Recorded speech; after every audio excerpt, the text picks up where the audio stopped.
I've got a very special guest on this episode of Looking at Picture Books. It's Maisie Paradise Shearing. She's a wonderful illustrator and I have been very lucky to work with her on 2 books. Our first book was The Boy Who Loved Everyone, and our new one, The Girl Who Noticed Everything, is set in the same world. It's the story of this little girl, Stella, who you'll be able to spot in the pages of The Boy Who Loved Everyone. In fact, you'll even see The Boy Who Loved Everyone, Dimitri, in the pages of this book if you look carefully. Every week I visit a local nursery, and that's what inspired the story of The Boy Who Loved Everyone. And it also, in a way, has inspired the new story because the children at that nursery are always spotting tiny, tiny little details. For example, they would call me over to have a look at something that they were finding very exciting and fascinating, and I couldn't work out what it was until I spotted a tiny piece of sellotape on the side of a table that hadn't been there the previous week. And another time they called me to the window and said, "Look, Jane, look," and there was a burst balloon caught in the branches of a tree. I've also put a lot of my childhood self into this story because I used to notice things, although I was much quieter than Stella and I tended to keep them to myself. I'm going to show you the pages of the book now and then say hello to Maisie.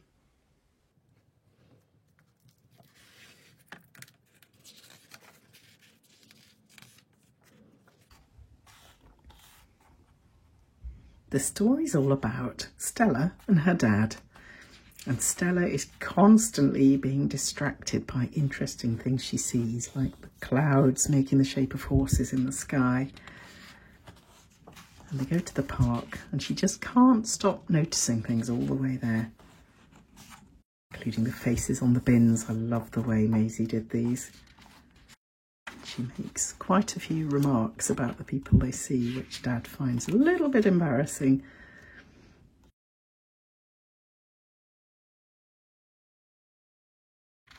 And then they meet this lady who is looking for somebody called Frankie.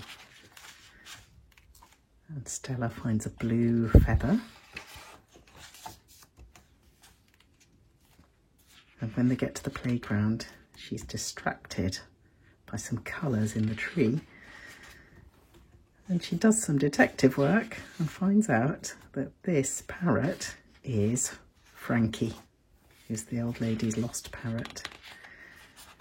So there's a little detective story, but alongside it, Dad learns that it's good to slow down and just take the time to look at things and talk about them along the way, and there's no need to be in a rush.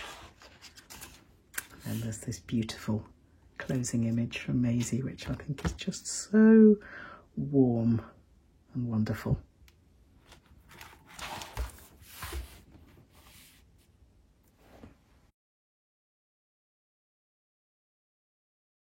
Hi Maisie. Hi Jane, hello, hi everyone. Good to see you, and I'm very excited to hear all about the process behind our new book, The Girl Who Noticed Everything. So it's just so nice to have done a second book with you, Maisie. I loved the first one and the process of it, so when I found out you were writing another story, and I was just like absolutely thrilled, because I knew it was going to be as good, and also I knew I was going to love illustrating it. So Maisie, it was so exciting to see the pictures you sent through showing the work in progress and things like the beautiful sheets where you've tested the colour and materials around the edge. And that made me really want to know a bit more about what materials you use. What are your favourite materials? So I always work kind of not digitally. I suppose I find it really tricky to work digitally. It's like I can't see colour in the same way, or for this book, I'm looking here because I've got some of the bits. This is one of the pages actually. So for the roughs, I made the roughs like this, on kind of big sheets with just pencil, and then that's one of my favourite pages, the one where it's as if you're above the geese that are flying over the street.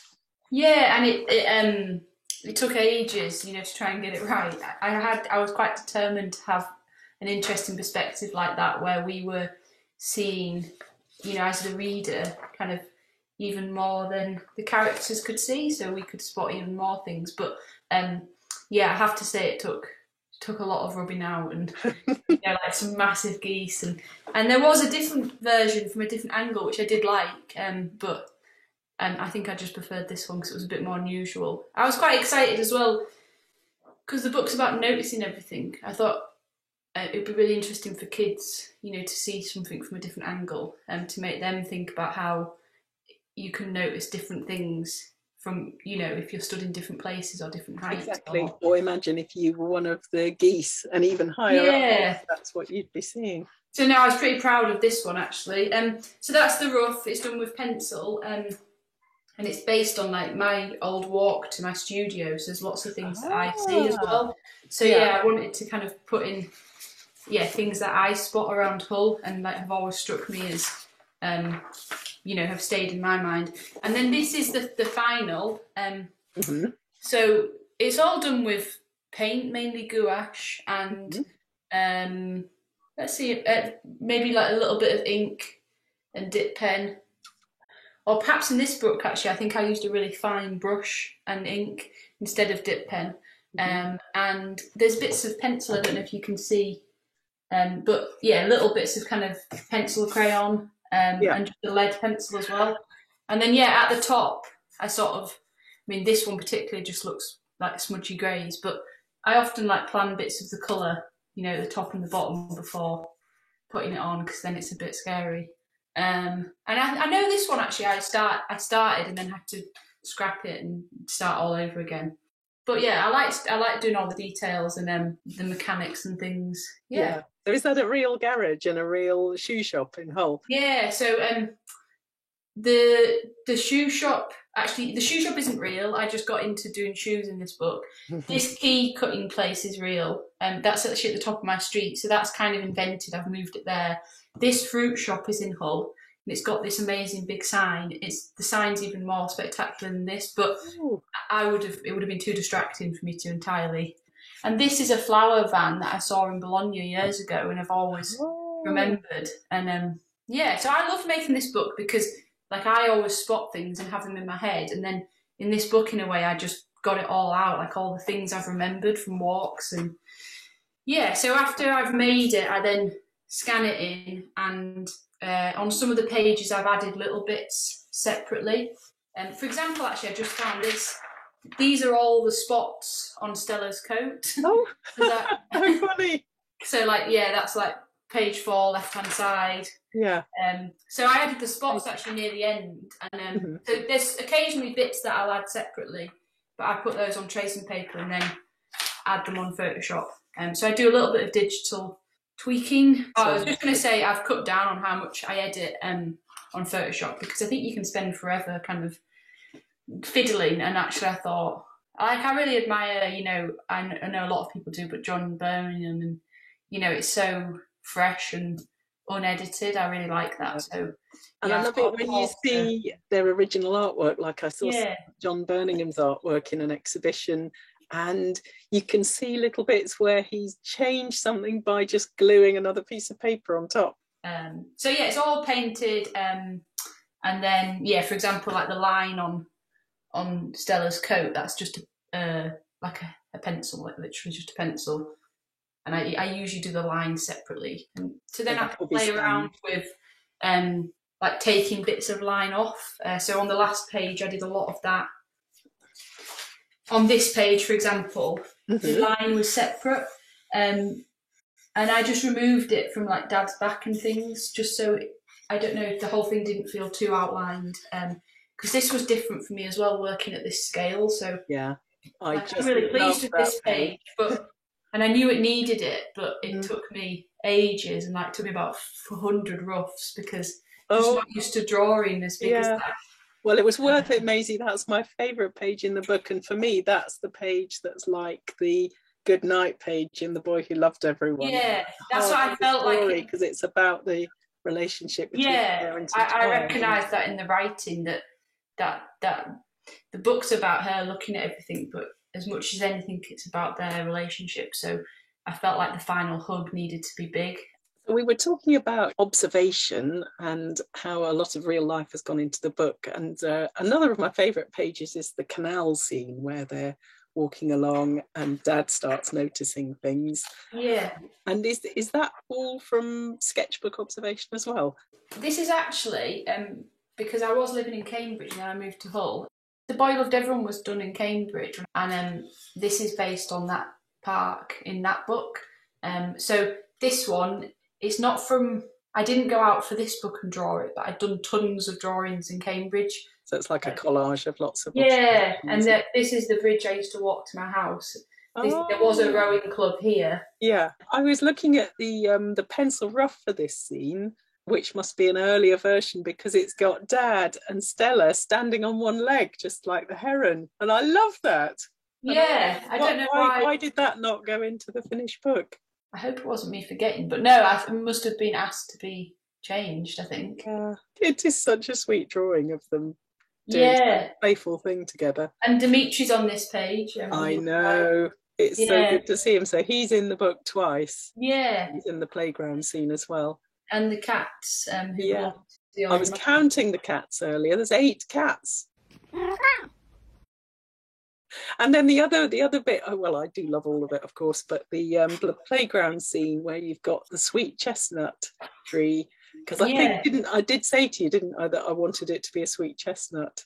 Yeah, I think on the first set of roughs, perhaps that was one piece of feedback, one thing you said, that you were hoping it would be a sweet chestnut. So then we changed it to that, and that was really fun to paint. I don't know. Yeah, it's absolutely beautiful, and you've got the twist of the branches just perfectly. I took a photo of a sweet chestnut in Wales a couple of months ago. Because it's the centre, so it's nice having all the detail. Exactly. And then this, I was a bit stuck with the colour. This is the flash of colour. Yeah. But yeah, in my sketchbooks, I've been playing with like pastels, kind of chalky pastels, sort of thinking, I'm not sure how I'll ever use these in a book because they're quite unpredictable. But then, well, it sounds silly, but it felt a bit like I was back at art school, because I suppose with my work now, I kind of am a bit more careful and a bit more, I know, kind of know my process. But yeah, I just kind of went for it and was really pleased. So you're smudging them with your fingers to get that. Smudging in with my fingers, which for just me gives it a real touch of magic.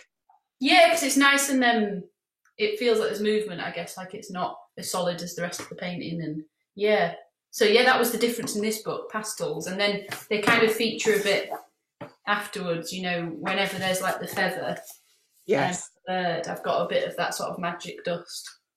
Should we talk a bit about the cover process? Because I didn't realise until you sent me these illustrations how many different versions there had been of the cover, or how many different roughs. Yeah. And what a lengthy process it was to get the finished one.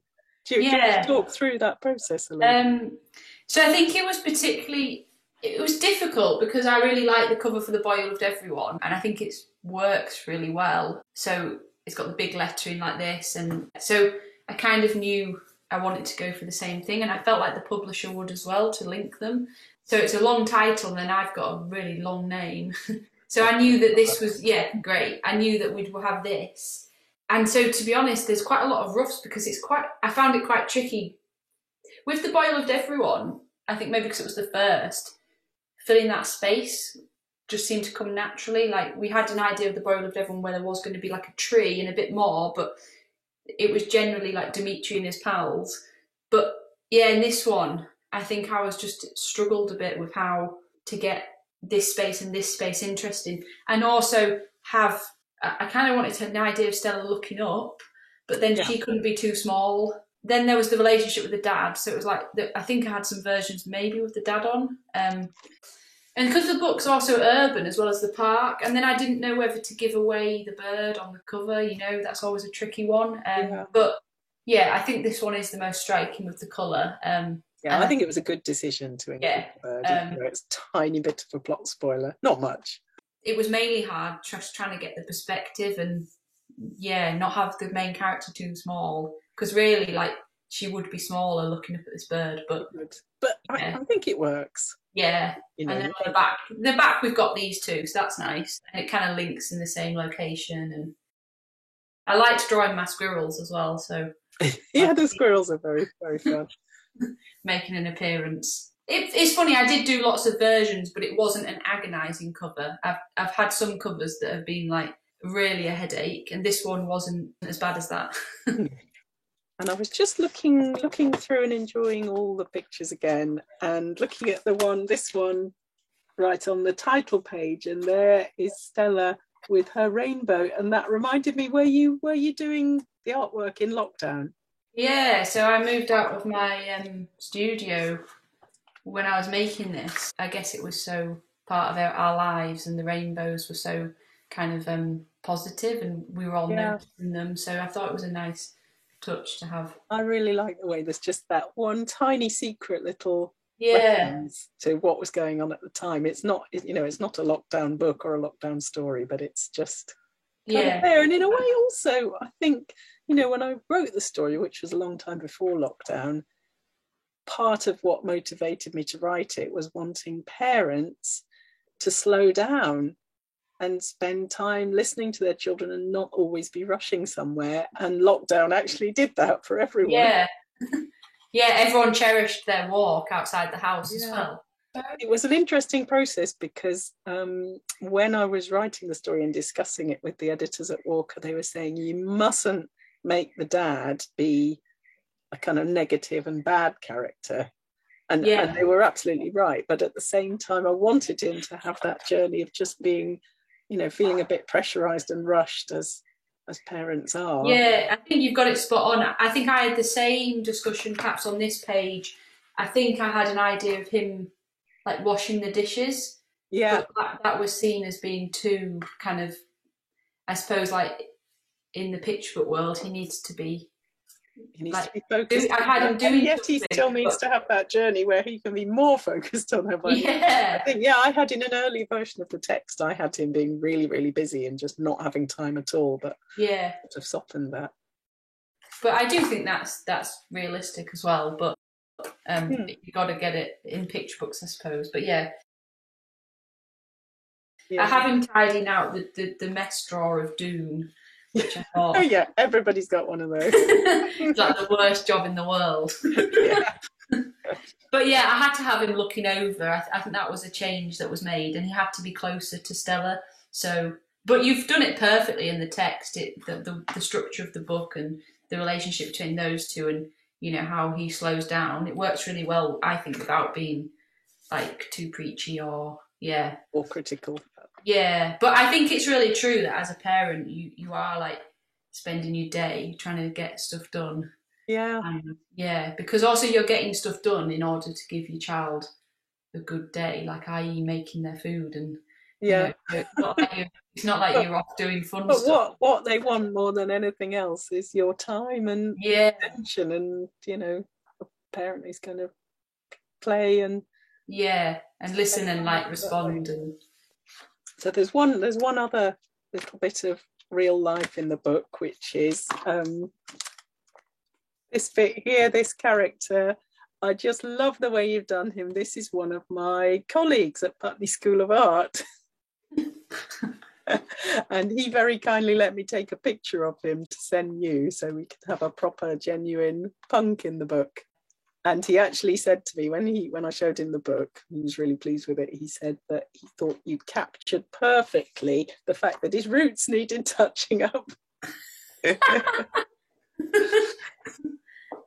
I loved painting him. I've never ever painted a punk in a book. And he did actually say to me that he was very used to children commenting on his hair. Happens a lot in real life. Oh, so it's true. I love doing the buckles on his boots. I gave him a green shirt though because just for the colour scheme. I remember when he was all in black.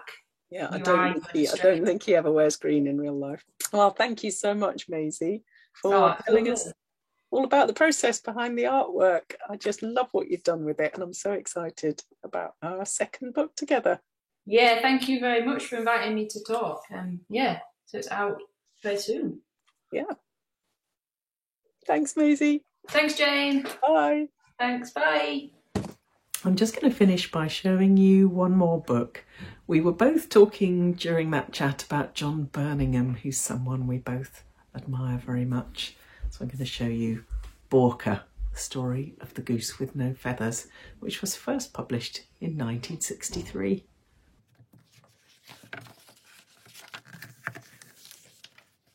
What I love about this artwork is the way you can see things like fingerprints in it. There's no way this would ever have been made digitally.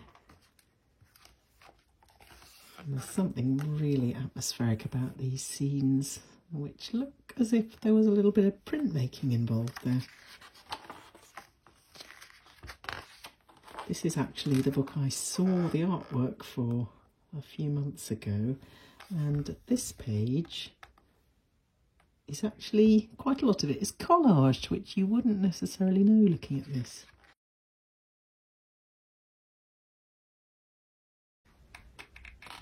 I love these layers of deep green there. And Mrs. Plumpster knitting. And all these wonderful speckles, I don't know how those were achieved, but I do like them. Look at that beautiful atmospheric scene, representing the arrival of winter and all the other geese are emigrating. Gorgeous sunset there.